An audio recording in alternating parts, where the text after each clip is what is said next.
और आपको मैं बिला खौफ ये कह रहा हूं, अगर प्रेस के लोग भी हों, अडानी का सारा रुपया प्रधानमंत्री का रुपया है। दुनिया में आपने सुना है कि जो शिकायत करता है उसकी जांच होगी या जिसकी शिकायत हो रही है उसकी जांच होगी। मैंने वहाँ का ये बताया था कि 2 मामलों में 150 करोड़ रुपए की रिश्वत थी, जो मैंने दोनों मामले कैंसिल कर दिए थे। उसमें मैंने नाम बताए, लेकिन सीबीआई इंक्वायरी करा के उनकी जांच नहीं हो रही है, उनसे पूछताछ नहीं हो रही है। मेरे से 2 बार पूछताछ हो चुकी है। मैं ये भी नहीं मानता हूँ कि ये भ्रष्टाचार के खिलाफ हैं। गोवा में बहुत करप्शन था, मैंने शिकायत की कि साहब ये चीफ मिनिस्टर की बीवी अलग पैसे मांगती है, चीफ मिनिस्टर अलग मांगता है, लोग तंग है, त्राही मची हुई है। तो उसे हटाने के बजाय मुझे ही हटा के मेघालय भेज दिया। राजस्थान में सरकार की नस दबी हुई है। ये हमारा दुर्भाग्य है कि राजस्थान में हमारा इतना नंबर है, इतनी वोट हैं, इतने हमारे एमएलए चुन के आते हैं, लेकिन आज तक आपका आदमी सीएम नहीं बना। मैं आपको आश्वस्त करता हूं कि इस बार हम ये संघर्ष करेंगे कि आपका चीफ मिनिस्टर बने। जिनको सुनने के लिए अलवर जिला जाट समाज की जनचेतना और सम्मान समारोह में पूरे जिले के प्रदेश के गणमान्य जन विराजे हैं।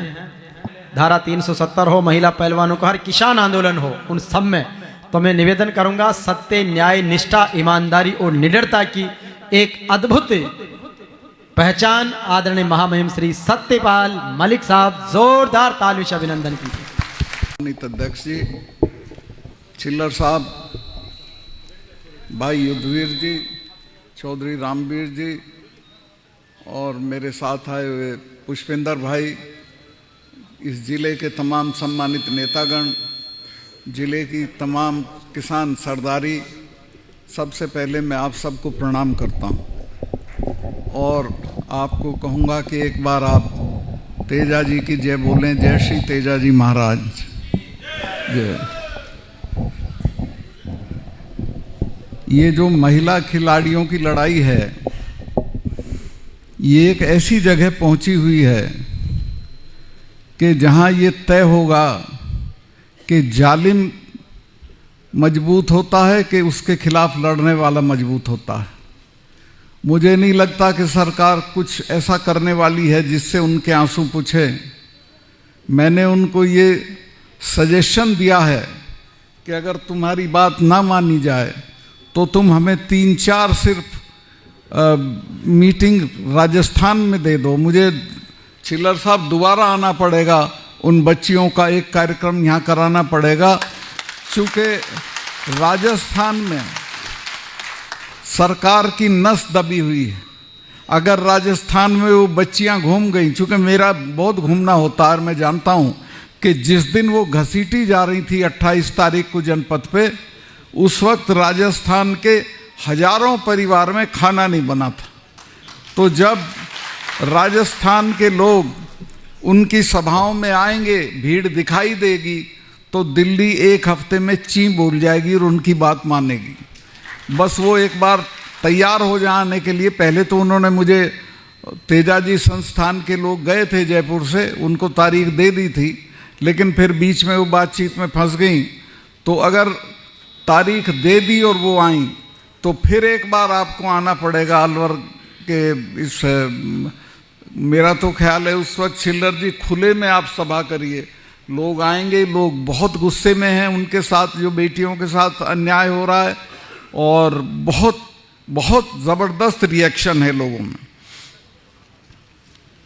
सही बात तो ये है कि दिल्ली में जो सरकार आज है वो आपको मिटाने पे जुटी हुई है।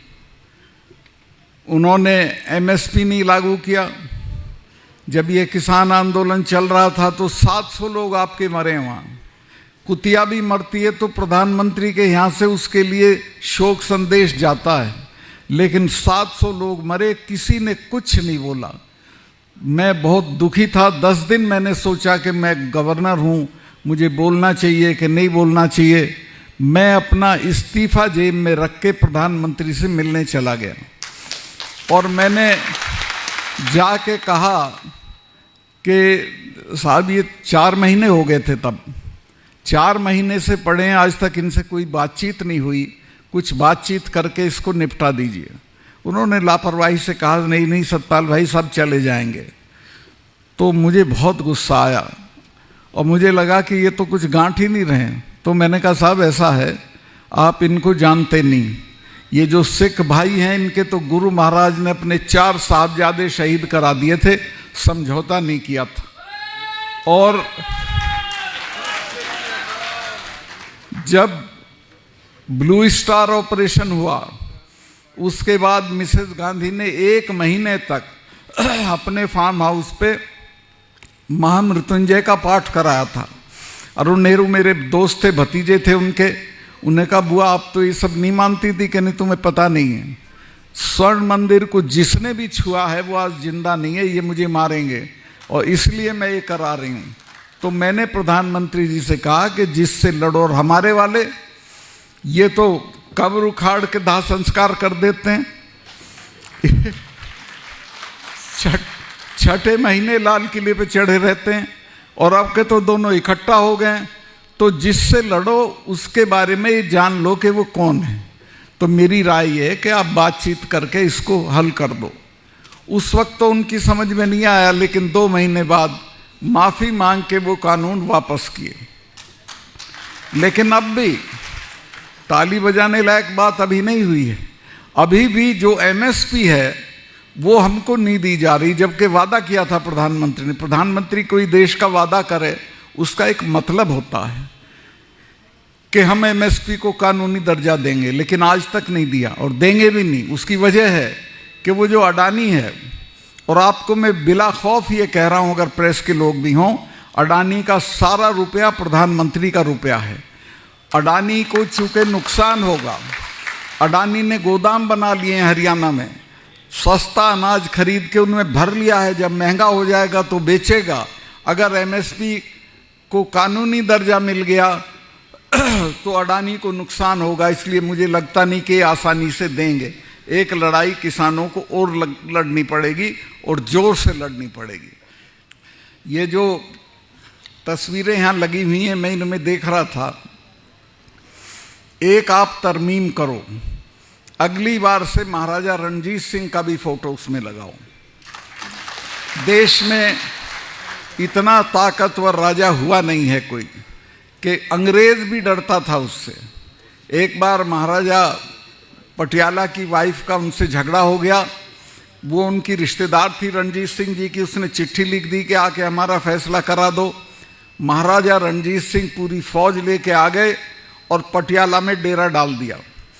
पटियाला के राजा ने डलहौजी से कहा कि साहब ये तो संधि थी एक अंग्रेज़ों के और उनके बीच में, महाराज के बीच में, कि सतलुज के उस तरफ ये नहीं जाएंगे, काबुल तक उन्हीं का राज रहेगा, और सतलुज के इस तरफ महाराज नहीं आएंगे। तो कहा कि साहब ये तो आक्रमण है। तो डलहौजी ने कहा भाई मुझे लंदन में पूछना पड़ेगा, मैं क्या करूं। डलहौजी ने लंदन में पूछा कि इस तरह से महाराजा रणजीत सिंह फौज के साथ पटियाला आ गए हैं। तो लंदन वालों ने कहा कि चुप पड़े रहो, 10-5 दिन में खुद चला जाएगा, कहीं ऐसा ना हो कि इससे पंगा लेके जो राज है वो भी छिन जाए। हमें जानकारी है कि उसकी फौज तुमसे ज़्यादा ताकतवर है। उसका एक जनरल था हरि सिंह नलवा। आज जो ये जिसको वजीरिस्तान बोलते हैं पाकिस्तान और अफगानिस्तान के बीच में, इस पे कभी किसी का राज नहीं रहा। जिसके कब्जे में आ जाता था पठान उसको भगा देते थे। 7 साल गवर्नरशिप करी हरि सिंह नलवा ने वहाँ, और इतनी ठुकाई करी पठानों की कि जो पठानी सूट है तभी चला था। उन हरि सिंह नलवा के सिपाहियों से बचने के लिए ये शलवार पहनने लगे थे। उनके सिपाही दिखते थे तो बुर्का डाल लेते थे। तो महाराजा रणजीत सिंह का चैप्टर हमारे इतिहास का बहुत शानदार चैप्टर है। बहुत ताकतवर आदमी था और उसने अपने जीवन में किसी को मृत्यु दंड नहीं दिया। सरदारों की तादाद पंजाब में उस वक्त सिर्फ 7% थी। सबको बराबर मानता था और अपने धर्म का इतना आदर करता था कि फौज लेके जब चलता था तो पहले हाथी पे गुरु ग्रंथ साहब रख के चलता था। एक बार एक मुसलमान लड़की थी, उसको अपने घर ले आए तो अकाल तख्त ने उनको नोटिस भेजा। और अकाल तख्त के लोग डरे हुए थे कि पता नहीं आएगा कि नहीं आएगा। हाथ जोड़ के अकाल तख्त के सामने हाजिर हुआ और कहा कि मेरी गलती है, पर हो गई, अब तो माफ़ कर दो। तो अकाल तख्त ने उसको यही सज़ा दे के कि तू आ गया, यही काफ़ी है, छोड़ो, ख़त्म करते हैं। तो इस तरह का आदमी था। तो इसको भी अपने इतिहास में जोड़ो।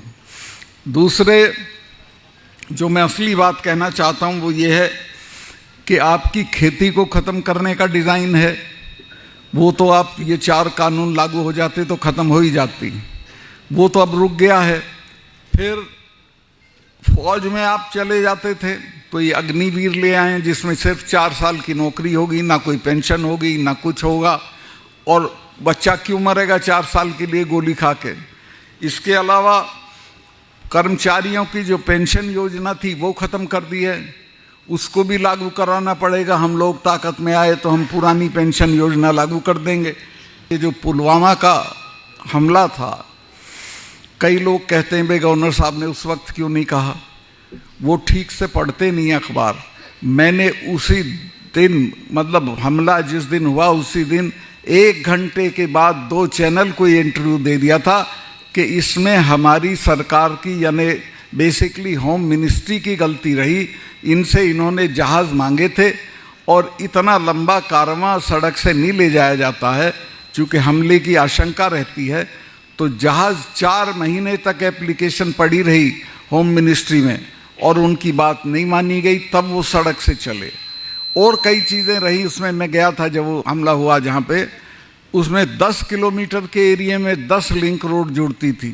एक भी लिंक रोड के ऊपर, एक के ऊपर भी कोई मैनिंग नहीं थी, कोई जिप्सी नहीं थी, कोई रोक टोक वाला नहीं था। कोई आके घुस जाए और वो एक लड़का वो लेके मारुति वैन और घुस गया और 40 जवान हमारे शहीद हो गए। मैं जब ये प्रधानमंत्री जी अपनी शूटिंग करा रहे थे एक विदेशी चैनल को, हमारा एक यूपी में बहुत, अब तो वो उसमें चला गया, उत्तराखंड में नेशनल कॉर्बेट पार्क है, उसमें करा रहे थे। तो उससे बाहर निकल के उन्होंने मुझे किसी होटल या ढाबे से फ़ोन किया कि सतपाल भाई क्या हुआ। मैं कहा साहब ऐसे ऐसे हुआ और हमारे 40 लोग मारे गए और मरे वो हमारी गलती से हैं। तो उन्होंने मुझे कहा कि नहीं चुप रहना, इस पर कुछ नहीं बोलना तुमको। मैंने समझा शायद ये जांच करेंगे इसकी, उसकी कोई जांच नहीं हुई।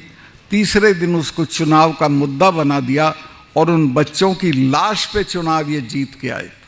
मैं आपसे कहूँगा अगर आप में जरा भी उन बच्चों के लिए हमदर्दी है तो इस बार के चुनाव में इस बात की इनको सज़ा दी जानी चाहिए कि या तो ये जांच कराएं और नहीं तो उनकी लाश के साथ ये भस्म हो जाए, इनको ख़त्म कर दें हम लोग। धारा 370 ऐसी धारा थी कि उसके रहते हुए कश्मीरी लोग जब हम लोग जाते थे तो हम लोगों को कहते थे हिंदुस्तान से आए हो, मतलब वो अपने को हिंदुस्तान का हिस्सा नहीं मानते थे।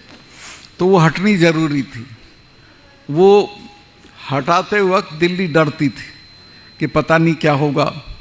जब ये सुरसुराहट चली कि शायद हटेगी तो महबूबा मुफ्ती ने बयान दिया कि खून की नदियां बह जाएंगी। फारूक अब्दुल्ला ने बयान दिया कि तिरंगा पकड़ने वाला यहाँ नहीं मिलेगा अगर 370 हटाई।